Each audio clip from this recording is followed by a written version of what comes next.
Dennis Prager here. Thanks for listening to the Daily Dennis Prager Podcast. To hear the entire 3 hours of my radio show, commercial-free, every single day, become a member of Pragertopia. You'll also get access to 15 years' worth of archives, as well as the daily show prep. Subscribe at pragertopia.com.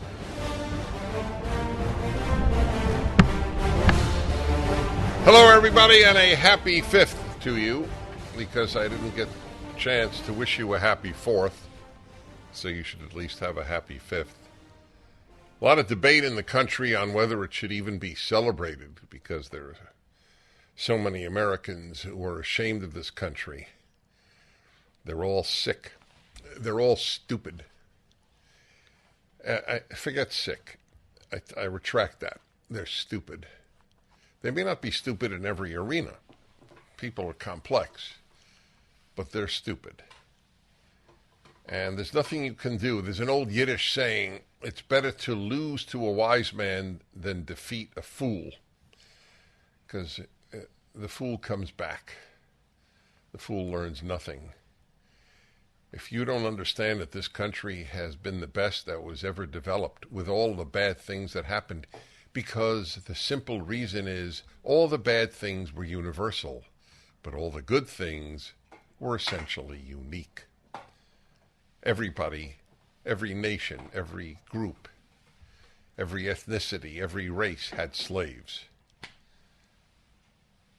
But one country was a beacon of liberty to the world. It was this country. Gradually, it is no longer this country. And that's another issue. So the question arose, it was asked to me in my fireside chat, my weekly fireside chat for PragerU. The question was raised because people send in questions, usually young people, and the question was, so what do I do? So many bad things are happening in America today. What do I do with regard to the flag and honoring it and July 4th generally? And the answer is the flag represents these wonderful values. So, of course, you honor the flag. That's easy. That's an easy question. Honoring the flag despite what is being done to the country. The left understands that because they now see the flag as basically the symbol of conservatives. Did you see that? Did you read that? Oh, yeah, you sent it to me. I guess you did read it. But I didn't have to read it to know that. That's what they think. Of course it's what they think. But it's a little phony because I don't remember any time when the left, I'm not talking about liberals, I always make that distinction, literally always, every single day I do. Liberals would put out the flag, but leftists never put out the flag. How many leftists put out the flag on July 4th? Let's put it this way. More leftists put out the pride flag than the American flag in the last month. Is that fair to say? Joe Biden put the pride flag on the White House. The bad dude. He's a bad man. If one wanted to destroy America, there is nothing that one would do that Joe Biden has not done. That's about as clear as I can put it. So there should be no ambiguity, or I should say no ambivalence, about what to do. You honor the flag, you honor the founding, you honor the founders. That's all correct. Because those are the greatest values ever made. A 40-something-year-old Portuguese man who discovered me and then PragerU. But in his case, well, no, in his case both, but it came through me. So he wrote, and my wife saw it, and It's been a remarkable thing. He read, and if you want to make a good resolution for this new year, the new American year starting yesterday, July 4th, you could almost say is the first day of the American year, read my book, Still the Best Hope. I rarely mention it. I have not written anything more important, even my Bible commentary. It explains American values, left-wing values, and Islamist values. It explains what is going on in the world. It's a labor of love. It was a very hard book to write, but it's made so clear because clarity is my duty. As I say, I work hard so that the reader doesn't. It's called Still the Best Hope, Why American Values Should Prevail. And do you know why the world needs American values to prevail? The book is actually more relevant today than when I wrote it. I don't remember when I wrote it, 2000-something, about 15 years ago. There's nothing I would change, nothing. I might have more contemporary examples to provide, but that would be it. The book is completely relevant. That is what America and the world needs, American values. E pluribus unum, in God we trust, and liberty. No other country had that trinity, as I've called it, the American trinity, and that is what the left hates. It hates e pluribus unum, and it hates liberty, and it hates in God we trust. It's American values versus left-wing values. That's the way it works. That's the battle in which we find ourselves. So, of course, you should have put out the flag, and, of course, you should have celebrated July 4th perhaps more intensely than ever. You ought to look this up at the Rose Bowl. I live near the Rose Bowl. Here in Southern California. I don't think they had fireworks. It'd be interesting to find out why. They had a drone exhibit or whatever you would call it. I wonder why that would happen. On a personal note, I had a wonderful time. It was a first that I went to my younger son, and so did my older son. Usually we meet at my older son's home in Florida. We went all to Pennsylvania with his kids. And it was a very beautiful weekend that I was blessed to have. Do you know how often I think about those who are not similarly blessed, who have kids who don't talk to them, for example? It is so common now. The poison of leftism is one of the reasons. It's the biggest single reason.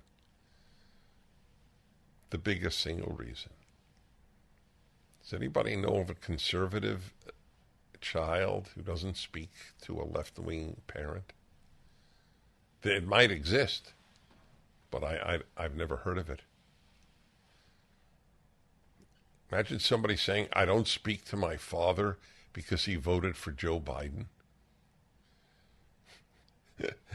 Right? We would think the guy had lost his mind, right? But I don't speak to my father because he voted for Donald Trump? Oh, my God, of course. That goes without saying. I did something, my friends. I got it into me. Everybody, I think, has this. Where you do something difficult because you finally decided, I'm in the mood to do this.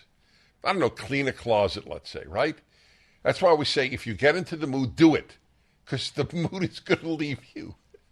It's unpleasant, but do it. I had that, but not with the closet. I had that with the 39 professors at Arizona State University who wrote an open letter to the president or the dean of the university protesting that I and Charlie Kirk were there to speak one evening, and how could we possibly have at ASU white nationalists like Dennis Prager and Charlie Kirk, a white nationalist. I think it's 39 out of 47 professors of Barrett College, it's an honors college at ASU, signed the letter. Do you know what I did yesterday? I researched every single one of the 39 professors. It was basically a day-long project. What I have come up with will fascinate you. When running a business, your employees can create all kinds of interesting situations, like getting complaints because someone on the team always smells horrible. You better talk to Bambi. With Bambi, get access to your own dedicated HR manager starting at just $99 per month. They're available by phone, email, and real-time chat, so onboarding and terminations run smoothly. Team members reach peak performance, and your business stays compliant with changing HR regulations. And with Bambi's HR Autopilot, you'll automate important HR practices like setting policies, training, and feedback. Schedule your free conversation today to see how much Bambi can take off your plate. Go to Bambi.com right now and type in Dennis Prager under podcast when you sign up. Spelled Bambi.com, Bambi.com, type in Dennis Prager. So these 39 professors at ASU wrote a letter, and it became notorious because the Wall Street Journal published the op-ed, and it was the lead op-ed 2 weeks ago. A woman lost her job because she invited Charlie and me. So I actually researched every one of the 39 professors. So you realize if I devoted, let's say, just 3 minutes to each professor, that was 2 hours. And there were times when I devoted more. Anyway, it was a project. So I want to give you, over the course of the show, I'm going to give you a summary of some of these people.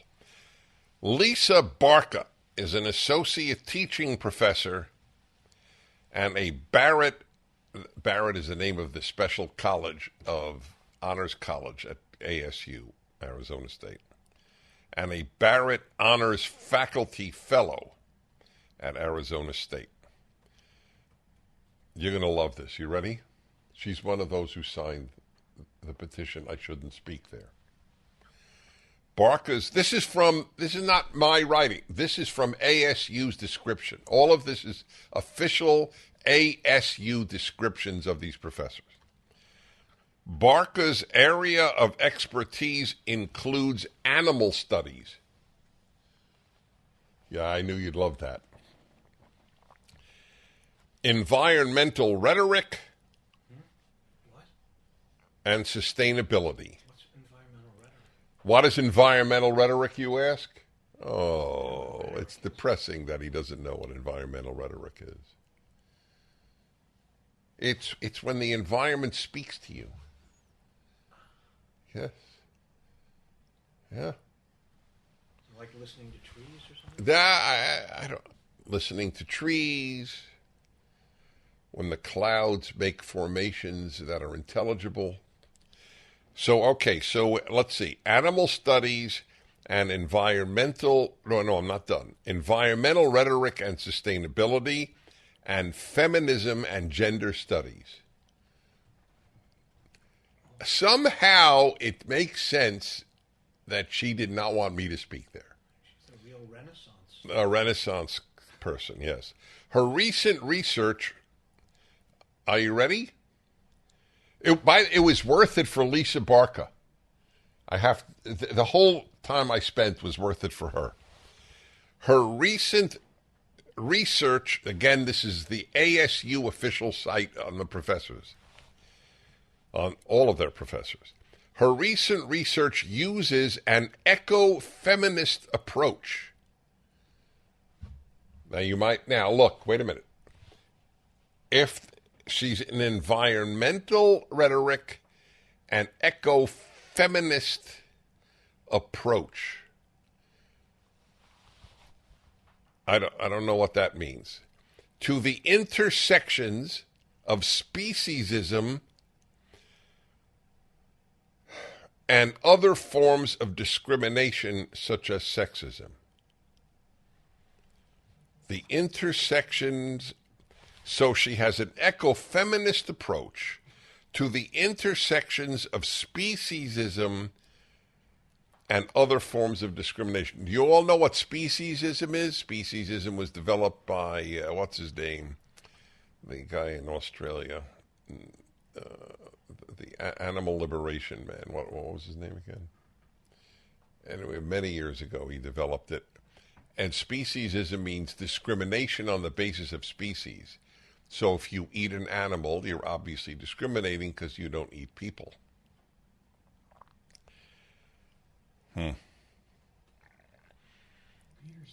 Peter Singer. Thank you. That is right. That's correct. So she was one of those who signed it. Here's a charmer one. Here's a charming one. This one is as good as the other one. Dagmar Van Engen, a professor at ASU. The description of Dagmar Van Engen uses the pronoun they. So we have a non-binary professor who signed the petition against my coming. Another current project argues that transness... Have you ever heard of transness? There's like a word a week on the left. Transness is central to queer and feminist science fiction history. That's their current project. You didn't follow that? That transness is central to queer and feminist science fiction history. Do you realize Dagmar, he or she, should be one of the most grateful people on earth? To make a living from that is only possible in academia, and only possible, well, I won't say only possible in America. It might be true for other academic institutions in other countries, but it's very true here. Now, you ready to know what Dagmar Van Engen, the professor who signed the petition against my coming, has written? How to F a kraken, except the F word is used. How to F word a kraken. Cephalopod sexualities and non-binary genders in ebook erotica. Back in a moment. Gold dealers are a dime a dozen. They're everywhere. What sets these companies apart, and whom can you really trust? This is Dennis Prager for AmFed Coin and Bullion, my choice for buying precious metals. When you buy precious metals, it's imperative that you buy from a trustworthy and transparent dealer that protects your best interests. So many companies use gimmicks to take advantage of inexperienced gold and silver buyers. Be cautious of brokers offering free gold and silver, or brokers that want to sell you overpriced collectible coins, claiming they appreciate more than gold and silver. What about hidden commissions and huge markups? Nick Grovich and his team at AmFed always have your back. I trust this man. That's why I mention him by name. Nick's been in this industry over 42 years, and he's proud of providing transparency and fair pricing to build trusted relationships. If you're interested in buying or selling, call Nick Grovich and his team at AmFed Coin and Bullion, 800-221-7694. AmericanFederal.com, AmericanFederal.com.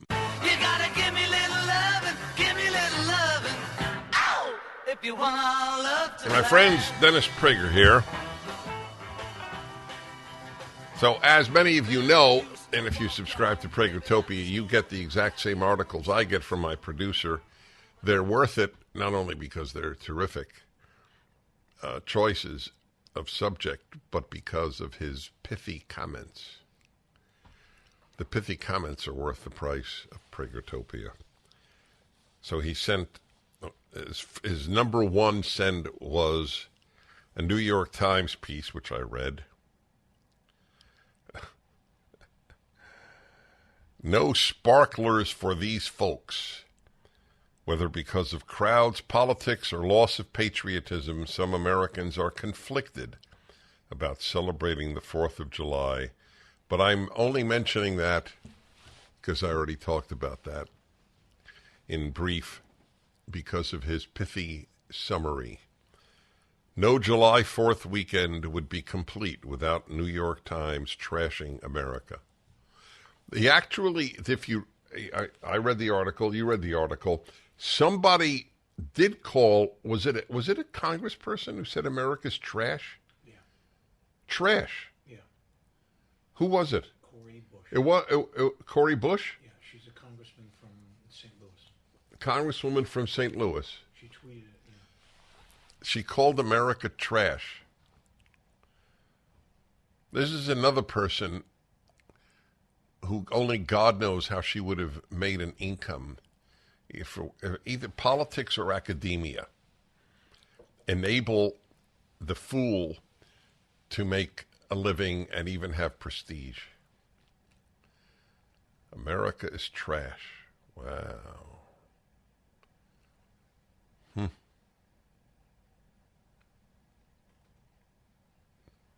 For how long will the left, black or white, go on with the racist theme? The answer is as long as it wins politically. But it's not just political. There are many people who have a vested interest in believing America is racist. If America is not racist, why do we have the NAACP? Why do we have all these Al Sharptons going around? If America's not racist, Al Sharpton would have to make a living doing something other than trashing America. And there are blacks and other people of color and gays and all of these groups and women who have a vested interest in believing they're persecuted. I'll never forget at one university I spoke. I have people who don't agree with me line up at the beginning to get to speak first. And a young woman got up to the microphone and said, "Are you telling me that women are not oppressed in America?" I said, "That's right. That's what I'm telling you. Women are not oppressed in America." And I believe I said to her, "Now let me understand something. You're at this cushy, comfortable, luxurious university with its Olympic-sized pool and your beautiful dormitory. You're not working a minute. All of this is being given to you. You're a female. You outnumber males. I think it's 60-40 now at universities. Is it 60-40? I think it is. Let's say it's 55-45. It doesn't matter. You're oppressed. But if she's not oppressed, she loses her raison d'être, her reason for being. Like, what's the guy at the New York Times? The gay black guy who has a double victim mentality. And Blow? Yeah, Charles M. Blow Jr. Do you realize if Charles M. Blow Jr. woke up tomorrow and realized how little racism there was in America, Time for relief activity. that would be the end of his identity. His identity is not black. It is primarily oppressed.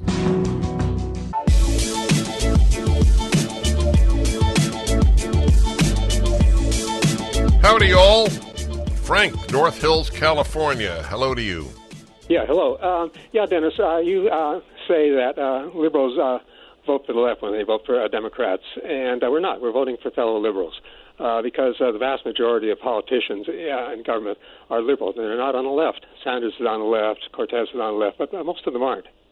And, we support policies that they support.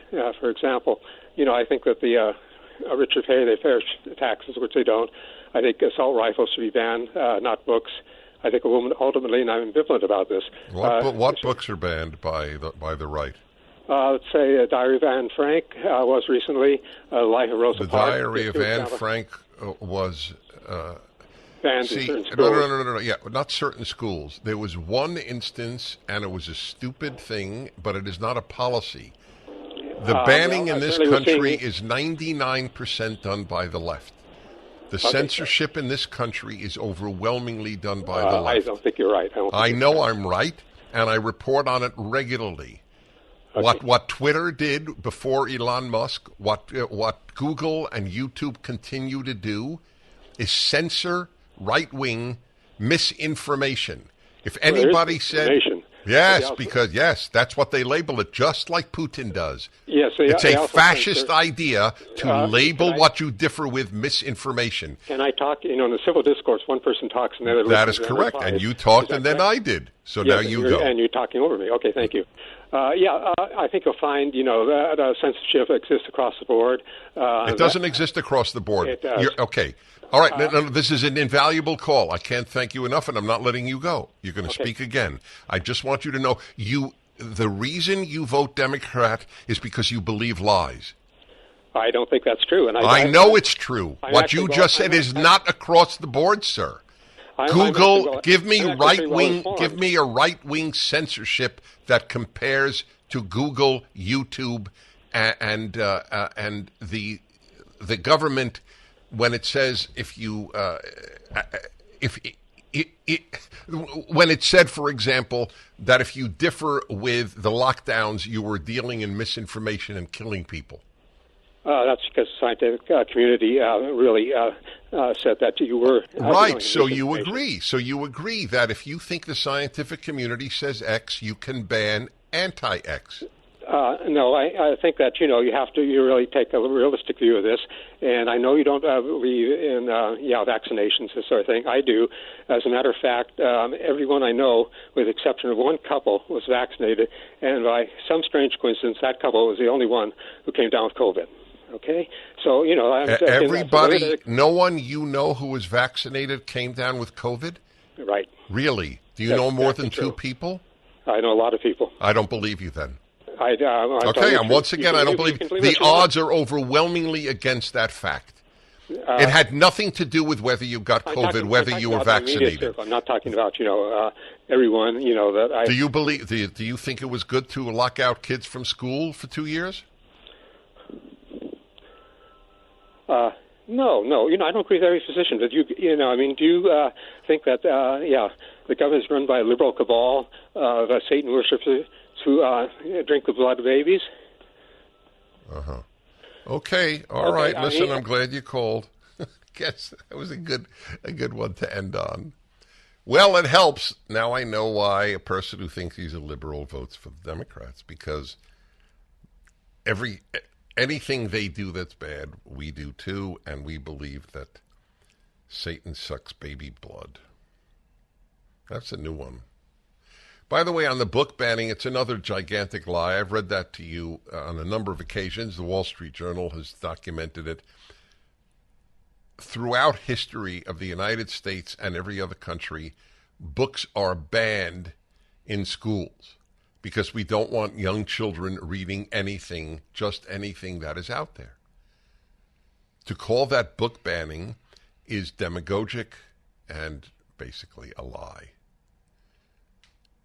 If you don't believe in book banning for 5-year-olds, you are a very, very troubled human being. Oh, God. Oh, my God.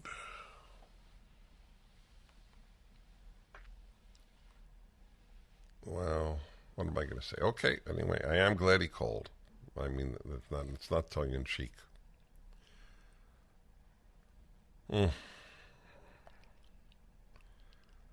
Orange County, California. Joey, hello. Hi, Dennis. Good to talk to you. I go all the way back to Religion on the Line. The only problem I had with it was that it was from 10 to midnight, and I'd have to stay up till midnight to hear it, but it was worth it. Yep, I agree with you. My comment is, I don't understand why we cannot remove these bizarre, demented people in positions of power in universities, having influence over our kids and paying them a ton of money. Now that people are waking up, why don't we get them out of there? They belong in a mental health ward. How do you get them out of there? There's no way to get them out of there. What you do is you get your child out of there. You can get your child out of there, but we can sign petitions too, just like those professors. Yes, you 39 of them signed a petition. Yes. We can sign a petition with 500 people. Right, it will have no effect. To the university. I think you should sign a petition, but I don't think it will have an effect. You think the dean at Arizona State University differs with these professors? But it is quite a lot. What I did was really illuminating. You know that France has been undergoing the equivalent of the George Floyd riots for the last week because a Muslim kid, 17 years of age, was shot and killed by a policeman. We have no idea, by the way, what the race of the policeman was. France does not reveal those things. It would be very interesting to find out, but it doesn't matter. The riots have taken place, and the reports don't tell you all the time. Wasn't he in a stolen car? Yeah. How many Americans know that? The kid was driving a stolen car.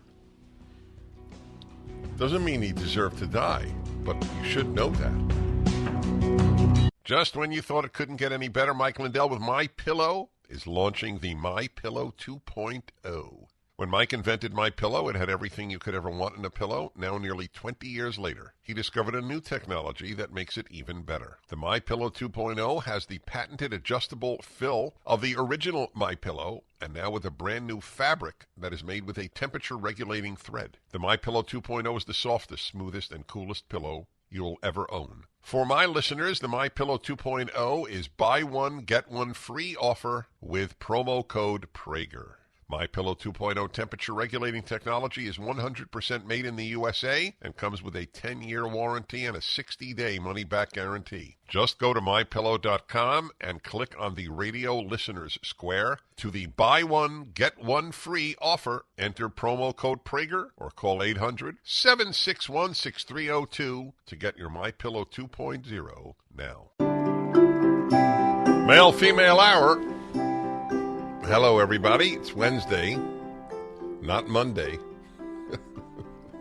It's Wednesday. And some people have asked, why do I have the male-female hour on Wednesday? Well, actually, given my belief that I always must be very accurate, nobody ever asked it. Now that I think of it. I don't think one person has ever asked.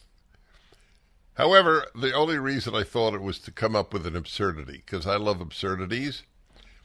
The world is so crazy that my antidote is absurdity. And that is because Wednesday has the word wed, as in wedding, in it. All right. I got that out of my system. We had a male-female hour recently that was so powerful, so riveting, that I really did get, I wouldn't say unique, but rare feedback on that hour. So I decided to do a part 2. The subject is, did somebody in your family, did a spouse, did a parent come out as gay or trans or wearing most of the time, it's nearly all the time, it's men wearing women's clothing, anything like that. And how did that affect you and the family? Likewise, if you came out after all those years, let's say you're a man, but I will say I know a couple where it was the woman. I know a couple seemed deeply in love. I mean, I'm the outsider, what do I know? But I'm just saying. Seemed deeply in love, both quite conservative, and she announced one day that she is attracted to women.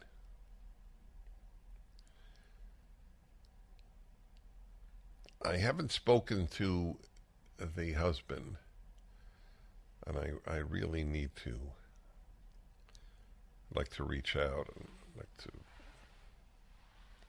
talk to him. But likewise, obviously, men who's all of a sudden announce, you know what? I'm attracted to men. Or more dramatically, guess what? I'm no longer dad.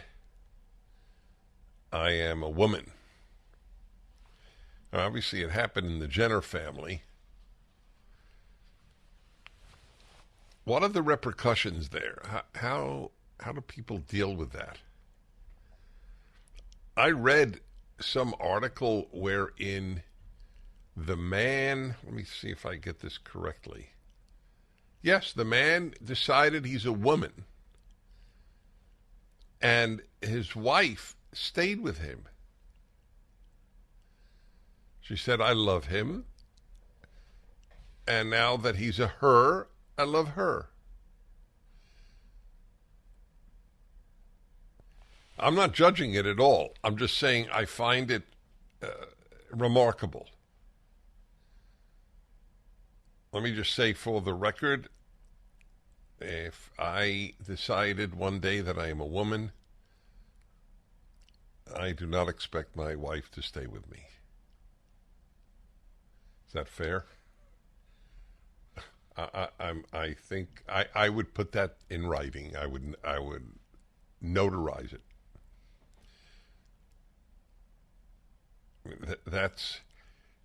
That's a minimum that one can expect from one's spouse, that they remain the sex they were.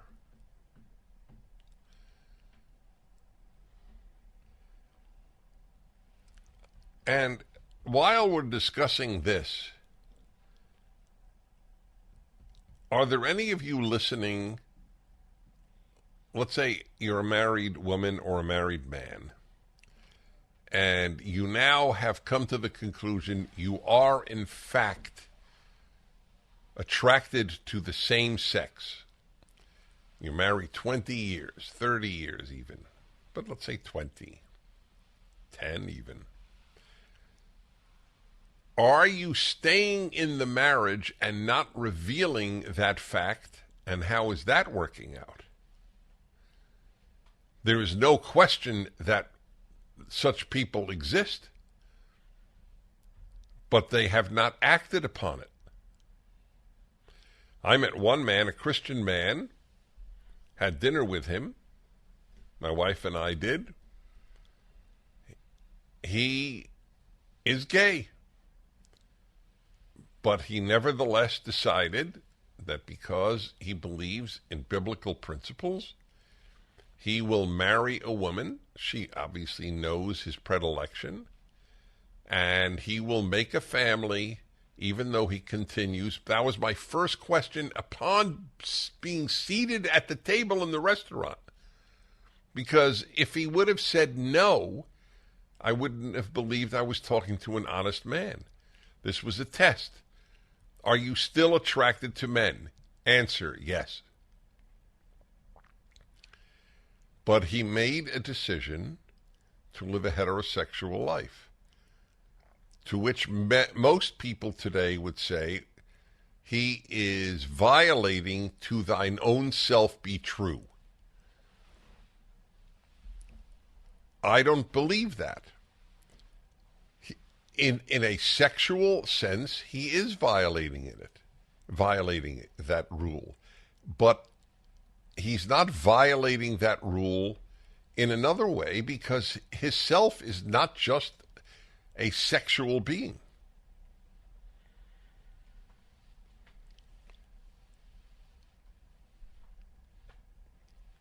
The complexities of life, or as I used to say it very often, I don't say it often now, life is messy. So if this has happened in your family, either you or to you, please call 1-8-Prager-776. I went into the relief factor number. That would be funny if all these calls went to relief factor. Yeah, I'd like to speak to Dennis. What? 1-8-Prager-776, 877-243-7776.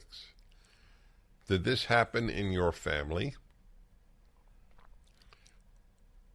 To you, or are you the one who did it?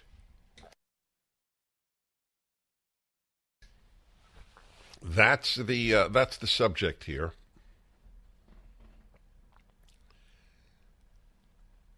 That's a tough one. It's very tough for anybody if a spouse leaves them for another person. But it's interesting. I have asked women, what do you think would be more painful? If your husband left you for a man or left you for a woman?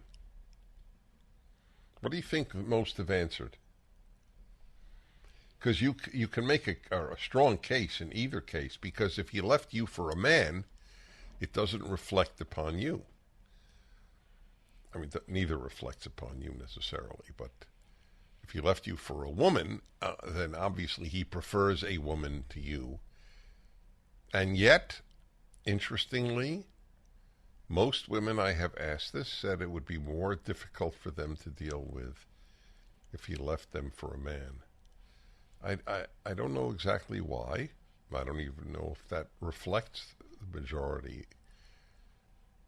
And the same thing would be an interesting question to ask a man. What do you think would be more difficult for you to handle? If your wife left you for a man or for a woman? I think I understand why people would say the same sex. 1-8-Prager-776. Just when you thought it couldn't get any better, Mike Lindell with MyPillow is launching the MyPillow 2.0. When Mike invented MyPillow, it had everything you could ever want in a pillow. Now, nearly 20 years later, he discovered a new technology that makes it even better. The MyPillow 2.0 has the patented adjustable fill of the original MyPillow, and now with a brand new fabric that is made with a temperature-regulating thread. The MyPillow 2.0 is the softest, smoothest, and coolest pillow you'll ever own. For my listeners, the MyPillow 2.0 is buy one, get one free offer with promo code Prager. MyPillow 2.0 temperature-regulating technology is 100% made in the USA and comes with a 10-year warranty and a 60-day money-back guarantee. Just go to MyPillow.com and click on the radio listeners square to the buy one, get one free offer. Enter promo code Prager or call 800-761-6302 to get your MyPillow 2.0 now. It's Wednesday, second hour of the show, male-female hour. Did anyone you know, perhaps even your own immediate family, announce one day he or she is gay and was leaving the person for a member of the same sex, or announced, I'm a woman if it's a man, or I'm a man if it was a woman?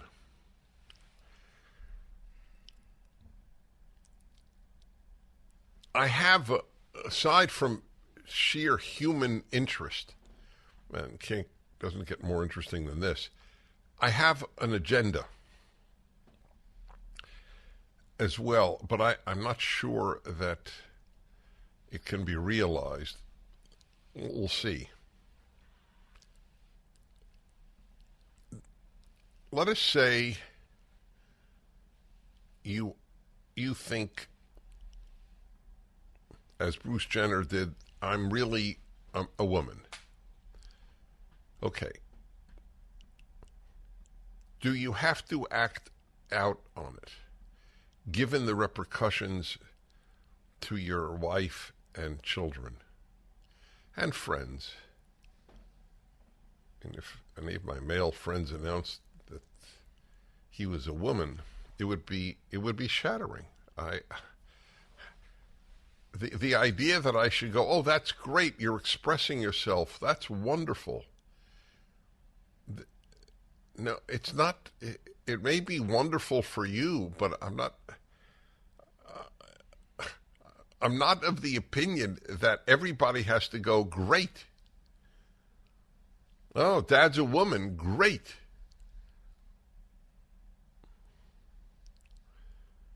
There is damage. There are aftershocks to these things.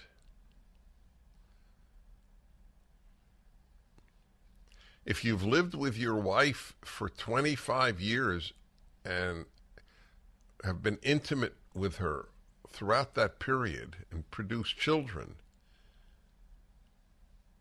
clearly, in some way, you were obviously capable of consummating the sexual act with a woman.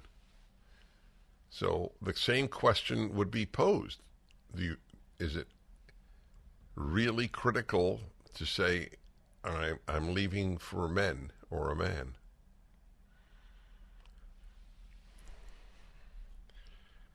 Nobody talks about the shocks in the family. Orlando, Florida. Tom, hello. Hey, how are you, Mr. Prager? Well, thank you. So, I have a cousin who was married to this guy, and I had the privilege of hanging out with him on multiple occasions. And by far one of the most manly men that I've ever engaged with. Multiple times he's taken me to, cigar bars and drank, $100 drinks of whiskey. And it wasn't until about 3 to 4 years into their marriage, they had a young child, a daughter, who I believe is 5 now. After their daughter was born, he became extremely violent towards my cousin. It was to the point that it pushed. There was cops involved, and he spent time in jail because of it. And they shortly after divorced. Once their daughter turned about 2, he decided that he was a woman. And since the tech company that he worked for actually paid for an entire reconstruction, and I mean entirely face down reconstruction. And the only thing that I've noticed, other than the difficulties for the child and my cousin, he's trying to convince my cousin that it's okay that their child calls him mom. So. Wow. He wants the child to call both of them mom. Yes. Yep. And he's an older gentleman. I believe I think there was a 10-year gap. I think he's approaching 60 at this point. Have you seen her recently? Yes. If I were to meet this individual, would I readily assume I was talking to a woman? No. No, there's no indicators whatsoever. Like I said, it's been a complete reconstruction. Right, but what you're saying is it hasn't been effective. No, it hasn't been effective. So, does this individual have a boyfriend or girlfriend? He maintains the same sexuality. He's still attracted to women. Well, let me figure this out. So what he's really saying to the world is, I'm a guy who's really a lesbian. Yes, that is correct. But he's not attracted to lesbians. He's attracted to heterosexual women who actually want Correct. a man. So Correct. I would say his prospects of having a girlfriend are minimal. Very, very minimal. I will say that post-operation, his relationship, because prior to this, they would have to exchange with a mediator for, like, their daughter. They couldn't, meet and interact together. There had to be a third person there. And he was very, very, aggressive and physical towards my cousin. Even after the divorce, prior to that, it was very tense. It was a very tense situation, so there always had to be a third party there. Post-operation, his relationship with my cousin has drastically improved.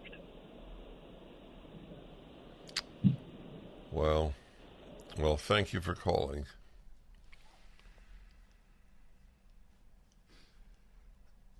My friends, these are examples of where I where I just basically listen. Those of us, in the vast majority of us, let's put it that way, there is nothing in us that can empathize.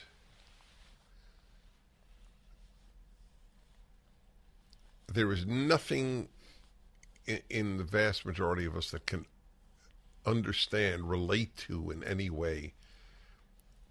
I mean, everybody can relate to theoretically falling in love with another person. That and we guard against it, and if we have a good marriage, it's not something we want in any event, but we can all understand an affair. But this is of another dimension. A man wants heterosexual women and yet does a sex change surgery to become a woman. What heterosexual woman will want this person? Male-female hour every Wednesday, second hour. As someone in your family transitioned or come out as gay, specifically a spouse or a parent, or you. Well, we got a you now, which is a particularly valuable call. Susan in Dallas, I thank you for calling. Dennis, Mr. Prager, it's an honor to speak to you. I'm kind of nervous. I was married 20 years to a wonderful man, and about 18 years in, I had to just accept my sexuality, and we were divorced at about 20 years. And I have three children, and it was pretty devastating to our family. It was very hard for all of us, including myself. Are you with a woman now? Yes, I am. Are you married? Yes, I am. About 13 years now. How long into the marriage did you start thinking, I might be a lesbian?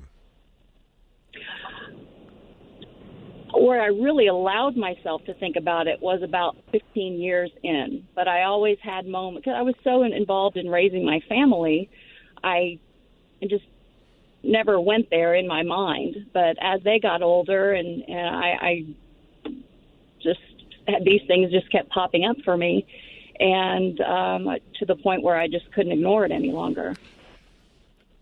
Did you enjoy sexual relations with your husband, who you said is a wonderful man? Yes and no. I enjoyed the closeness, but I never, in the whole 20 years, never once was the initiator. And about 6 years into our marriage, he actually asked me why I never initiated it. And I just assumed I was tired. I was raising three young children, and I just kind of, that's what I told him anyway, that because I did love him, I didn't want to hurt him. that I just wasn't interested in having sex with him. But I never thought about it long enough to really process why I was feeling that way at that time. So it's you could go through the act, but you never really enjoyed it. Correct. From the beginning. From the beginning. Did he not pick up on that at any time? Yes. I mean, there's a big difference between not initiating and not enjoying. A lot of women don't initiate, but doesn't mean that they don't enjoy. Right. I don't think he would have known that I didn't enjoy it while in those moments, but for myself, I didn't, which is why I never initiated it. I that's probably hard maybe to understand, but it's just not something I never really was all that excited to do. You know? Right. But I would think that a man would not be clueless for so long. I assume you were not faking ecstasy with him. No, I can enjoy those moments. It's hard to describe. I just never. So at one point, it was simply overpowering. I can't live this fake life anymore. Is that what you said to yourself? It was, and it was very difficult because I knew I was going to hurt my children, hurt a man that I loved. I just wasn't in love with him in a passionate way. How's everybody now? Everybody's doing okay, and it was funny. I heard you say something earlier, or somebody else, that whether it would be easier for instance, my ex-husband, if I left him for a man or a woman. I didn't leave him for either necessarily, but I knew I would end up with a woman. And he said it would actually be harder for him if I left him for another man, because he can't. He says he can't compare. He can't compete with a woman. Mm-hmm. Yeah, but no, I know. Man, he would. On paper, that makes sense. Yeah. Yeah, that's why I don't. That's not an area. I have an agenda, but that's not one of them. I'm just curious how people feel about that. So, are your kids? How old are your kids now? They are 28, 30, and 32. Are they married? One is married, and everybody is okay now. It was a hard probably 10 years almost. Yeah. Well, listen, you sound like a truly good woman, and I'm very appreciative of your calling. Well, thank you so much. I appreciate it. Well, I appreciated that call.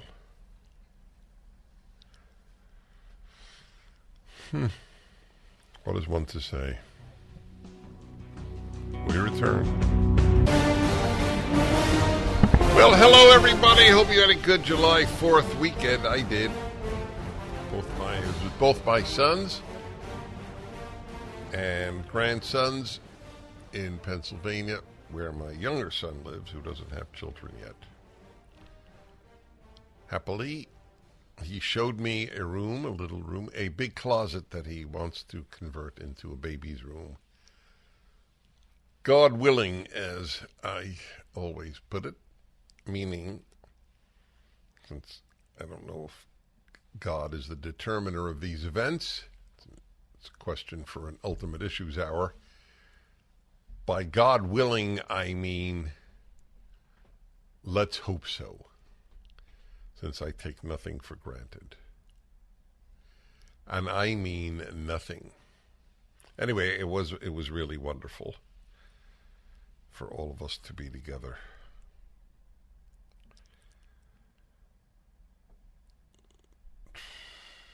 I got a story to tell you. Saturday night, I spoke at the Moms for Liberty convention.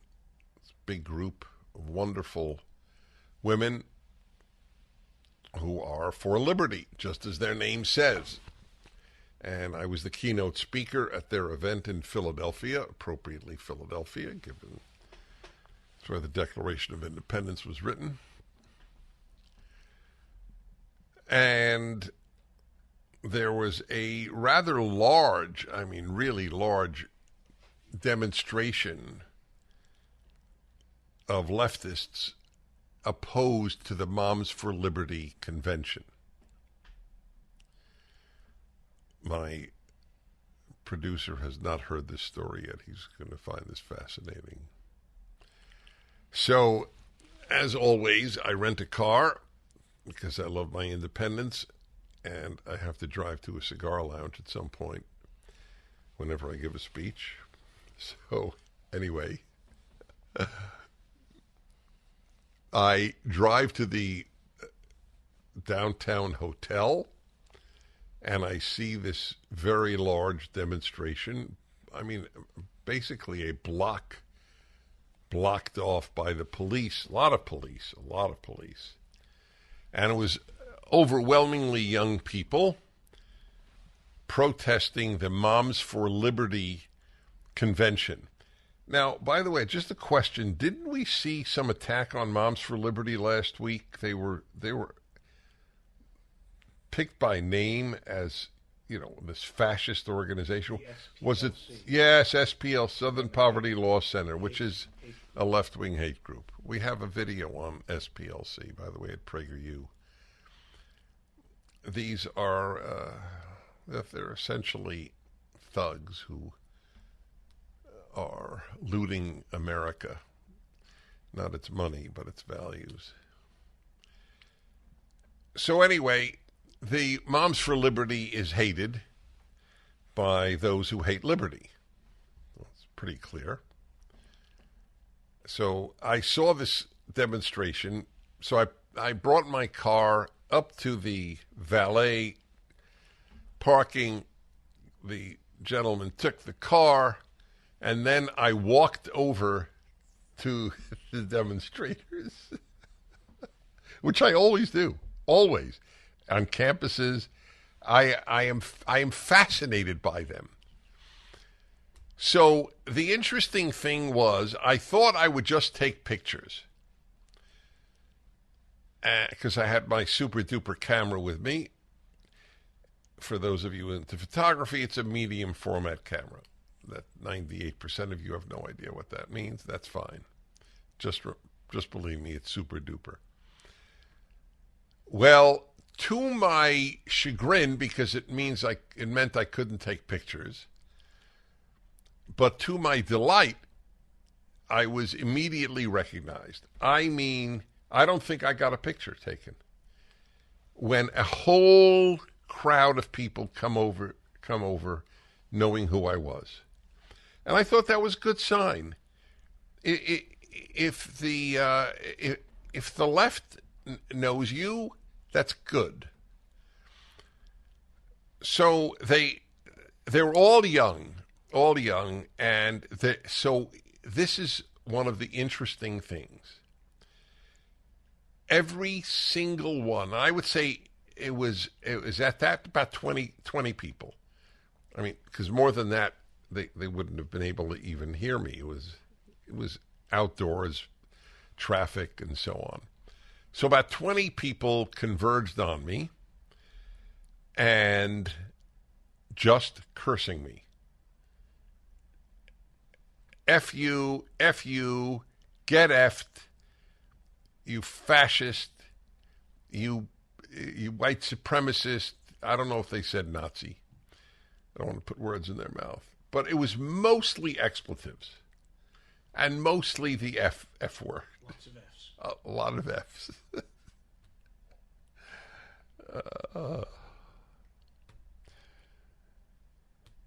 Well, so there might be an anecdote. I'm debating about a certain anecdote, whether to reveal, which I should, if the very fact that I'm noting that I'm revealing and debating it. But anyway, we'll put that on the side. So I asked them, whoever was right in the front row of cursors, said, "I'm just curious, why do you hate me?" as calmly as I am talking to you now, I am curious, why do you hate me? Why do you think I'm a white supremacist? And so the only answer I recall, first of all, you have to understand they were shocked. It was obvious they were shocked. A, that I would walk over to them. B, that I would be so civil. It also it bothered them. It was I'm not a genius at reading people, but you didn't have to be a genius. So one of them said, this was so interesting, because you indoctrinate the youth, which was a nice compliment to PragerU. And I go, well, and what is it that we indoctrinate them to do? And I said, I just want you to understand, I have devoted my life to trying to make good people, to make them kinder and finer. I want them to get married and make a family, be devoted to one another. That's much of my life. How does that qualify as a fascist and white supremacist hater? So, I finally got an answer from one who I admit that did not strike me as anything but troubled. He seemed like a troubled kid, lost. He was a lost soul. And he said, you want to turn the country back into the 60s. That's what you indoctrinate the youth to wanting. And I thought that was so revealing. That's so interesting. The one thing he could pick on why he hated me and thought I was a white supremacist and fascist was that he believes that I adore the 60s. So, of course, I know what he means by it. He means you loved when there was Jim Crow. You loved when gays were in the closet. That's what I think. That those are the big two, right? That when people say we can't go back to the 50s, that's what they mean.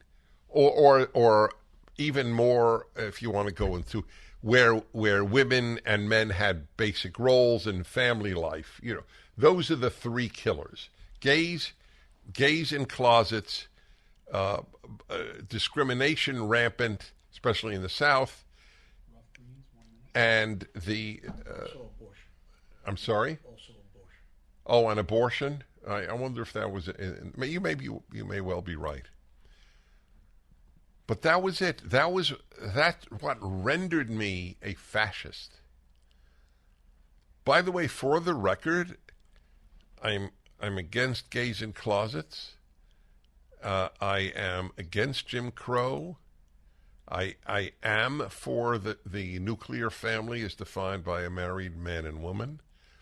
Some portion of roles is generally a better thing than no roles. And I'll put abortion aside for now.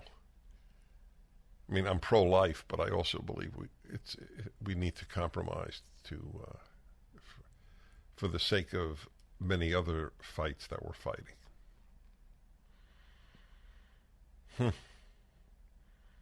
But that was it. Whereas today, I guess, it's not the 50s anymore. It's the highest rates of suicide,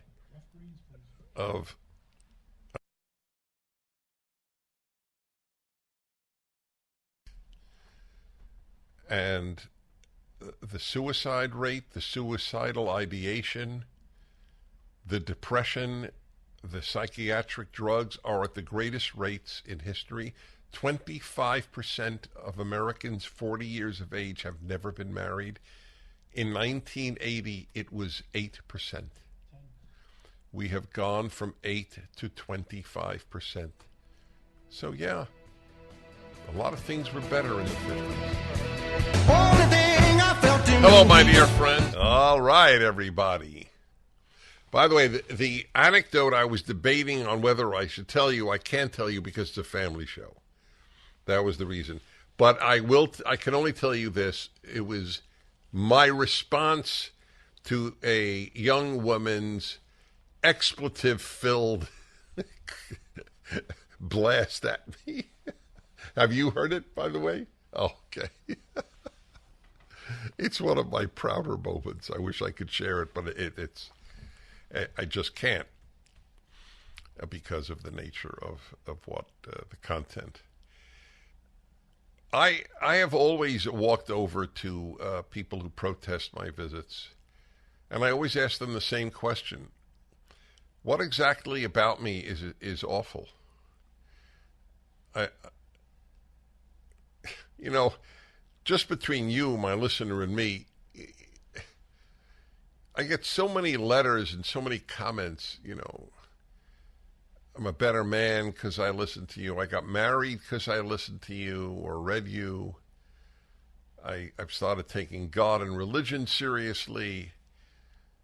I decided to have kids. You convinced me to have children. I mean, our marriage is so much better thanks to the male-female hour. What is the bad that I have done?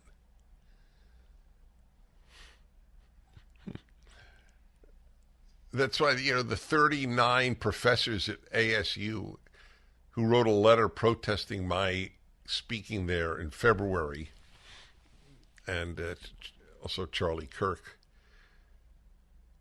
white supremacist. I even asked these demonstrators against the Moms for Liberty convention at which I spoke. I said, you know, I'm a Jew. How could I be a white supremacist? They murdered a third of the Jewish people, white supremacists. Well, you know, am I suicidal? So a guy says to me, oh, a lot of Jews supported Hitler. So what do you say? What do you say to that comment? And I don't know what he's talking about, but even let's say I'm sure there were some Jewish Germans who, you know, isolated instances of people who voted for Hitler. Fine, but once the Holocaust started, was there one Jew who was pro-Nazi?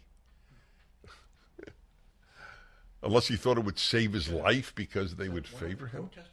Yes, one of the protesters said that.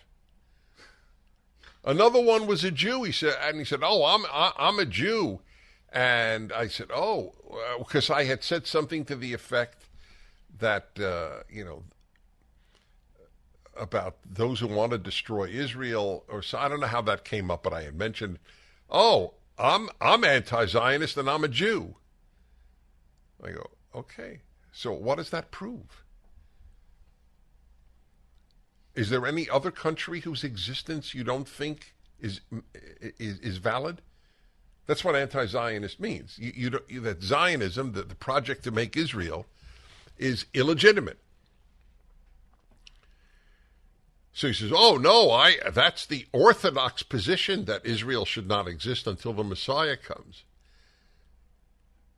And I realized overwhelmingly leftists, like the phone caller in the first hour, they believe things that don't exist. The most pro-Israel community in Jewish life is Orthodox Jewry. There's a tiny fringe that doesn't think Israel should exist because the Messiah hasn't come in their view. That's it.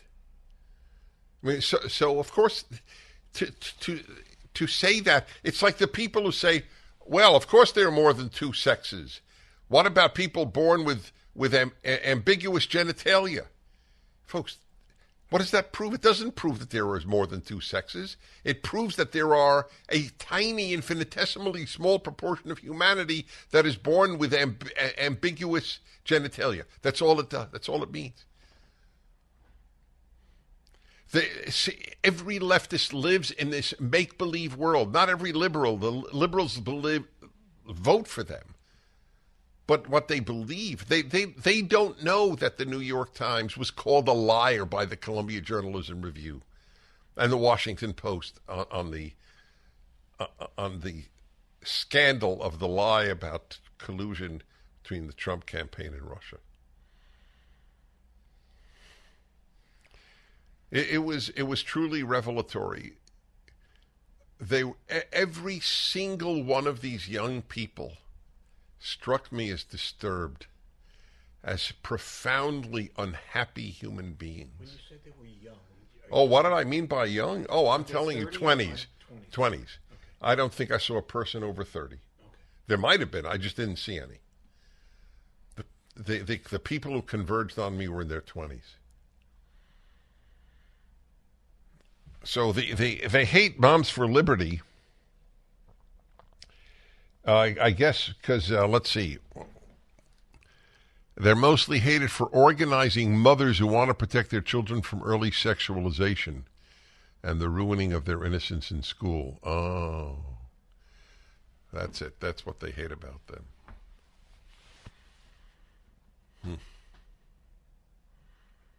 Well, it was an honor to speak for Moms for Liberty on Saturday night in Philadelphia. The United States is the greatest exporter of toxic ideas in the world today, and it is the greatest exporter of anti-toxic ideas in the world today. This is ground zero of the battle for Western civilization. The United States of America, circa 2023. All right, we return. The Dennis Prager Show.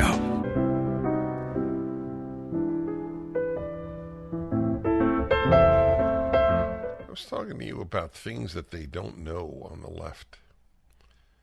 Stuff they make up, like this guy said, oh, the Orthodox, they're anti-Israel. Just made it up. How many people now know that the gunman who murdered 5 people in Philadelphia Monday night, how many people know that he's a trans woman, or at least part-time trans woman? There are pictures in the New York Post that he has put up of himself looking like a woman with breasts and so forth. And how many people know he's black? How many people know he's a big BLM supporter? Certainly would know if he was a white supremacist, wouldn't we? What if he's a black supremacist? Oh, the term doesn't exist, does it? Of course not. It's like there's no term for Christian hatred. The greatest religious hatred that exists right now, in the Christians being massacred in Africa, for example. But there's no term. There's a term for anti-Islam, Islamophobic. Why is there Christophobic? Because the left makes up the terms. New York Post, gunman arrested for Philadelphia mass shooting that left 5 dead is BLM activist who wore women's clothes. Kimbrady Carriker, Carriker, 40, was nabbed shortly after the bloodshed. On his Facebook page, Carriker posted 2 pictures of himself wearing a bra, a women's top, and earrings, with his hair braided long, in March, 3 months before the alleged shooting. He also regularly posts about supporting Black Lives Matter. I looked up all the other reports, and none of them had said this. Maybe they will. I'm not saying they won't. I'm just telling you that only the New York Post seems to have put up these pictures. In May 2020, Character also posted a video to his Facebook of a burning Philadelphia police car that had been daubed with graffiti including ACAB, an acronym for All coppers are, I think I could say the word on the air. Can I? Don't if you have to debate it. Well, no, there are 7 words I can't. This isn't one of them. I know, but there are words that shouldn't be said even though they're not. There are words that shouldn't be said even though they're not one of the 7. All right, I don't agree, but I'll abide by that. All cops are. It starts with B. Can I spell it? Bastard? Yes. You can say it. I could say it. He said I could say it. All right. All cops are bastards. And captioned, I was there. Where were you? Hashtag we matter. An angry guy who dresses like a woman. Yep. We'll see how widely that's reported. He was arrested in 2003 and charged with possession of a weapon without a license, carrying a firearm in public, and drug possession. According to Philadelphia court records, he eventually pleaded guilty to having the firearm without a license. Other charges were dropped. So this is our guy. Another angry person. It's amazing. This person is a living embodiment of my PragerU video. It came out right on the conscience, on how unreliable the human conscience is. It's so weak in most people. So this is the guy. By the way, talking about human nature and not being basically good, which is one of the fundamental beliefs of anybody who claims to understand life. I got a story for you, a very short story, when we come back.